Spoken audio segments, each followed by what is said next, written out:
ಭಾರತದ ರಾಷ್ಟ್ರದ ರಾಜಧಾನಿ ದೆಹಲಿ ಕೆಂಪುಕೋಟೆ ಎದುರುಗಡೆ ಬಾಂಬ್ ಬ್ಲಾಸ್ಟ್ ಆಗಿರುವ ವಿಷಯ ಕುರಿತಂತೆ ನಾವು ಪತ್ರಿಕಾಗೋಷ್ಠಿಯನ್ನು ಕರೆದಿದ್ದೀವಿ. ಫರೀದಾಬಾದ್ ಹರಿಯಾಣದಲ್ಲಿ ಅನಿಲ ಸ್ಫೋಟವನ್ನು ಮಾಡಿ ಬಹಳ ದೊಡ್ಡ ದುರಂತವನ್ನು ನಡೆಸುವಂಥ ಕುತಂತ್ರ ಅಲ್ಲಿಯ ಓದುಬಲ್ಲಹ ವೈದ್ಯರ ಒಂದು ತಂಡ ಇಂಥ ಒಂದು ಷಡ್ಯಂತ್ರ ರೂಪಿಸಿತ್ತು. ಆ ತಂಡವನ್ನು ಕಟ್ಟಿ ಹಾಕುವಲ್ಲಿ ಅಲ್ಲಿ ನಮ್ಮ ಪೊಲೀಸ್ ಇಲಾಖೆ ಮತ್ತು ಇಂಟೆಲಿಜೆನ್ಸಿ ಬಹಳ ಸಫಲ ಆಗಿದೆ. ಆದರೆ ಒಬ್ಬ ವೈದ್ಯ ಅಲ್ಲಿಂದ ತಪ್ಪಿಸ್ಕೊಂಡು ಬಂದು ದಿಲ್ಲಿಯ ನಗರದ ಒಳಗಡೆ ಜನನಿ ಬೀಡ ಪ್ರದೇಶದಲ್ಲಿ ತನ್ನನ್ನು ತಾನು ಸ್ಫೋಟ ಮಾಡಿಕೊಂಡು 13 ಜನ ಸಾವನ್ನಪ್ಪಿದ್ದಾರೆ ಮತ್ತು 20ಕ್ಕೂ ಹೆಚ್ಚು ಜನ ಗಾಯಗೊಂಡಿದ್ದಾರೆ. ಇದು ನಮ್ಮ ಭಾರತದ ಇತಿಹಾಸದಲ್ಲಿ ಒಂದು ಬಹಳ ದೊಡ್ಡ ಕಪ್ಪು ಚುಕ್ಕೆ ಮತ್ತು ಅವಮಾನ. ಈ ಇಸ್ಲಾಮಿಕ್ ಟೆರರಿಸ್ಟ್ನ ಉದ್ದೇಶ ಇಷ್ಟೇ, ಭಾರತವನ್ನು 2047ರವರೆಗೆ ಇಸ್ಲಾಂ ರಾಷ್ಟ್ರ ಮಾಡಬೇಕು ಅನ್ನುವಂತಹ ನಿಟ್ಟಿನಲ್ಲಿ ಅವರು ಹೋರಾಟ ಮಾಡ್ತಾ ಇದ್ದಾರೆ. ನಾನು ಕೇಂದ್ರ ಸರ್ಕಾರಕ್ಕೆ ಆಗ್ರಹ ಮಾಡ್ತಾ ಇದ್ದೀನಿ, ಪಾಕಿಸ್ತಾನಕ್ಕೆ 2 ಬಾರಿ 3 ದಿನ 4 ದಿನ ಯುದ್ಧ ಮಾಡಿದರೆ ಅದು ಬುದ್ಧಿ ಕಲಿಯುವಂಥ ದೇಶ ಅಲ್ಲ. ಜಾಣನಿಗೆ ಮಾತಿನ ಪೆಟ್ಟು, ಕೋಣನಿಗೆ ಲತ್ತೆ ಪೆಟ್ಟು ಅನ್ನುವ ಹಾಗೆ ಪಾಕಿಸ್ತಾನದ ವಿರುದ್ಧ ಇಂತಹ ದಿಟ್ಟ ಕ್ರಮ ತೆಗೆದುಕೊಳ್ಬೇಕು. ಇನ್ನೊಮ್ಮೆ ಅದು ಭಾರತದ ವಿರುದ್ಧ ಕಣ್ಣೆತ್ತಿ ನೋಡಬಾರದು. ಆ ನಿಟ್ಟಿನಲ್ಲಿ ಕ್ರಮ ತೆಗೆದುಕೊಂಡ್ರೆ ಮಾತ್ರ ನಿಮ್ಮ ನಾಗರಿಕರು ಸುರಕ್ಷಿತವಾಗಿರಲಿಕ್ಕೆ ಸಾಧ್ಯ ಇದೆ. ಇಲ್ಲದೆ ಹೋದರೆ ಭಾರತ ಅಸುರಕ್ಷಿತವಾಗಿರುವ ಆ ರೀತಿಯಲ್ಲಿ ನಮಗೆ ಭಾವನೆಯಲ್ಲಿ ಬರ್ತಾ ಇದೆ. ಕಟ್ಟುನಿಟ್ಟಿನ ಕ್ರಮ ಕೇಂದ್ರ ಆಡಳಿತ ತೆಗೆದುಕೊಳ್ಬೇಕು ಅನ್ನುವಂಥ ಆಗ್ರಹ ನಮಗಿದೆ. ನೋಡಿ, ಇಲ್ಲಿಯ ಉಸ್ತುವಾರಿ ಮಂತ್ರಿಗಳು ಕಳೆದ 1 ತಿಂಗಳಿಂದ RSS ಬಗ್ಗೆ ಪುಂಖಾನುಪುಂಖವಾಗಿ ಮಾತಾಡ್ತಾ ಇದ್ದಾರೆ. RSS ರಿಜಿಸ್ಟ್ರೇಷನ್ ಕಾಪಿ ಕೊಡಿ ಅಂತ. ಯಾಕೆಂತ ಕೇಳಿದ್ರೆ ಇವರು ದೊಣ್ಣೆ ಇಟ್ಕೊಂಡು ಬಂದರೆ ಭಯ ಆಗುತ್ತೆ ಅಂತ. ಬಾಂಬ್ ಇಟ್ಕೊಂಡು ಬಂದ್ರಲ್ರಿ ಜೈಷ್ ಎ ಮೊಹಮ್ಮದ್ ಸಂಘಟನೆಯವರು. ಖರ್ಗೆ ಅವರ ಈ ಜೈಷ್ ಎ ಮೊಹಮ್ಮದ್ ಸಂಘಟನೆ ಯಾವಾಗ ರಿಜಿಸ್ಟರ್ ಆಗಿದೆ ಅಂತ ನಿಮ್ಮ ಬಾಯಿಂದ ಬರುತ್ತಾ?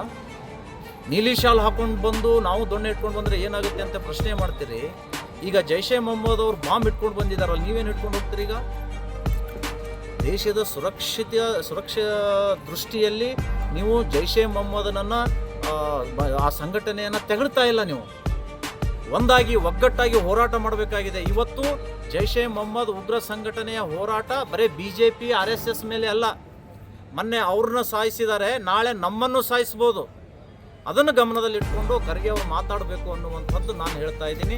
ಈ ರೀತಿಯ ಡಬಲ್ ಸ್ಟ್ಯಾಂಡ್, RSS ಒಂದು ನಿಲುವು, ಜೈಷ್ ಎ ಮೊಹಮ್ಮದ್ ಸಂಘಟನೆಗೆ ಒಂದು ನಿಲುವು, ಇದು ಸರಿಯಾದ ಕ್ರಮ ಅಲ್ಲ. ಡಬಲ್ ಸ್ಟ್ಯಾಂಡ್ ಮಿನಿಸ್ಟರ್ ಆಗೋದನ್ನು ನೀವು ಬಿಡಬೇಕು ಅಂತ ನಾನು ಈ ಮೂಲಕ ತಿಳಿಸ್ತಾ ಇದ್ದೀನಿ.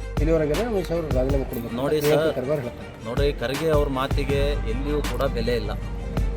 ಸುಮ್ಮನೆ ಅವರು ಪ್ರಚಾರಕ್ಕಾಗಿ ಮಾತಾಡ್ತಾ ಇದ್ದಾರೆ ಹೊರತು ಅವರು ಯಾವುದೂ ಕೂಡ ಇಂಪ್ಲಿಮೆಂಟ್ ಆಗ್ತಾ ಇಲ್ಲ. RSSನ್ನು ನಾವು ನಮ್ಮ ಕ್ಷೇತ್ರದಲ್ಲಿ ನಾವು ಪರೇಡ್ ಮಾಡೋಕ್ಕೆ ಬಿಡೋದಿಲ್ಲ ಅಂತ ಹೇಳಿದ್ರು. ಇವತ್ತು ಕೋರ್ಟೇ RSSನ ಪರೇಡ್ಗೆ ಅನುಮತಿ ಕೊಡುವಂತಹ ಎಲ್ಲ ಲಕ್ಷಣಗಳು ಕಾಡ್ತಾ ಇದ್ದಾವೆ. ಮನಮೋಹನ್ ಸಿಂಗ್ ಅವರು ರಾಜೀನಾಮೆ ಕೊಟ್ಟರ 10 ಜನ ಟೆರರಿಸ್ಟ್ಗಳು ಮುಂಬೈ ನುಗ್ಗಿ ಬಾಂಬ್ ಬ್ಲಾಸ್ಟ್ ಮಾಡಿ 167 ಜನರನ್ನು ಕೊಂದು ಹಾಕಿದರು. ಮನಮೋಹನ್ ಸಿಂಗ್ ಅವರು ರಾಜೀನಾಮೆ ಕೊಡಲಿಲ್ಲ. ಅದ್ರ ಬದಲಿಗೆ ಕಾಶ್ಮೀರದ ಪ್ರತ್ಯೇಕವಾದಿಗಳು ಪಾಕಿಸ್ತಾನಕ್ಕೆ ಜಿಂದಾಬಾದ್ ಅನ್ನೋರನ್ನು ಮನೆಗೆ ಕರೆಸಿ ಇವರು ಭೇಟಿಯಾದರು ಮನಮೋಹನ್ ಸಿಂಗ್ ಅವರು. ಅದನ್ನು ಅರ್ಥ ಮಾಡ್ಕೊಳ್ಳೋಕೆ ರಾಜೀನಾಮೆನೇ ಪರಿಹಾರ ಅಲ್ಲ. ಇವರೆಲ್ಲರೂ ಸೇರಿ ನೋಡಿ ರಾಜೀನಾಮೆ ಕೊಡು ಅಂತ ಹೇಳ್ತಾರೆ, ಪಾಕಿಸ್ತಾನಕ್ಕೆ ಪಾಠ ಕಲಿಸಿ ಅಂತ ಯಾಕೆ ಹೇಳ್ತಾ ಇಲ್ಲ ಇವರು? ಟೆರರಿಸ್ಟ್ಗಳು ವೈದ್ಯರಾಗಿದ್ದಾರೆ, ಇದು ಖಂಡನೀಯ. ಯಾವ್ಯಾವ ಯೂನಿವರ್ಸಿಟಿಯಲ್ಲಿ ಇಂಥ ಟೆರರಿಸ್ಟ್ಗಳಾಗಿದ್ದಾರೆ, ಇದ್ರ ಮೂಲ ಹುಡುಕಿ ಅಂತ ಯಾಕೆ ಹೇಳೋದಿಲ್ಲ ಖರ್ಗೆ ಅವರು? ಅದನ್ನು ಹೇಳಬೇಕಲ್ಲ. ಪ್ರತಿಯೊಂದು ನಕಲಿ ವೈದ್ಯರನ್ನು ಪತ್ತೆ ಹಚ್ಚಿ ಅಂತ ಹೇಳಬೇಕಲ್ಲ. ಬರೀ ರಾಜೀನಾಮೆ ಕೊಟ್ಟರೆ ಮುಗಿದೋಯ್ತಾ? ಇದರ ಹಿನ್ನೆಲೆ ಕುರಿತಂತೆ, ಟೆರರಿಸ್ಟ್ಗಳ ಸಪೋರ್ಟರ್ಸ್ ಕುರಿತಂತೆ ಖರ್ಗೆ ಅವರು ಮಾತಾಡಲಿ ಅನ್ನುವಂಥದ್ದು ನನ್ನ ಒಂದು ಸೂಚನೆ ಇದೆ. ಮಾಡಿಸಿ ನಮಗೆಲ್ಲ ದೇಶ ಎಲ್ಲ ಹಾಳು ಮಾಡ್ತಾರೆ. ಆಯಿತು, ಎಲೆಕ್ಷನ್ ಮುಂಚೆನೇ ಇವರು ಬಾಂಬ್ ಬ್ಲಾಸ್ಟ್ ಅಂದರೆ BJP ಅವ್ರ ಕೈವಾಡನ ಇದು? BJP ಅವ್ರ ಕೈವಾಡ. 60 ವರ್ಷ ಇಸ್ಲಾಮಿಕ್ ಟೆರರಿಸ್ಟನ್ನು ಪಾಲನೆ ಪೋಷಣೆ ಮಾಡಿದವರು ಯಾರು? ಆತ್ಮಾವಲೋಕನ ಮಾಡ್ಕೊಳ್ಳಿ ಖರ್ಗೆ ಅವರು, ಕಾಂಗ್ರೆಸ್ನವರು. ಪಾಕಿಸ್ತಾನ ಇಬ್ಬಾಗ ಮಾಡಿ ಟೆರರಿಸ್ಟ್ ದೇಶ ಸೃಷ್ಟಿ ಮಾಡಿದವರು ಇವರು ಕಾಂಗ್ರೆಸ್ನವರು.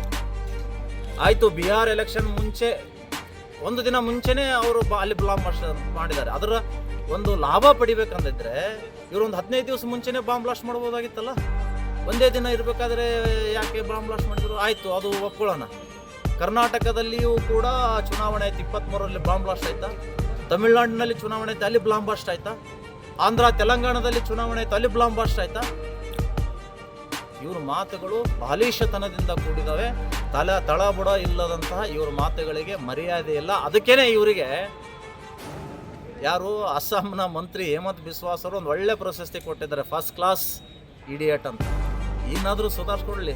ಈ ರೀತಿ ಮಾತಾಡಿ ಕುಖ್ಯಾತಿ ಗಳಿಸೋದು ಬೇಡ, ಪ್ರಖ್ಯಾತಿ ಆಗ್ರಿ, ಒಳ್ಳೆ ಕೆಲಸ ಮಾಡಿ. ನೀವು ಈ ಥರ ಮಾತಾಡಿ ಇಡೀ ದೇಶದಲ್ಲಿ ಕುಖ್ಯಾತ ನಾಮವನ್ನು ನೀವು ಗಳಿಸ್ಕೊಳ್ತಾ ಇದ್ದರೆ ಇದು ಸರಿಯಲ್ಲ, ನಿಮಗೆ ಶೋಭೆ ತರುವಂಥದ್ದಲ್ಲ.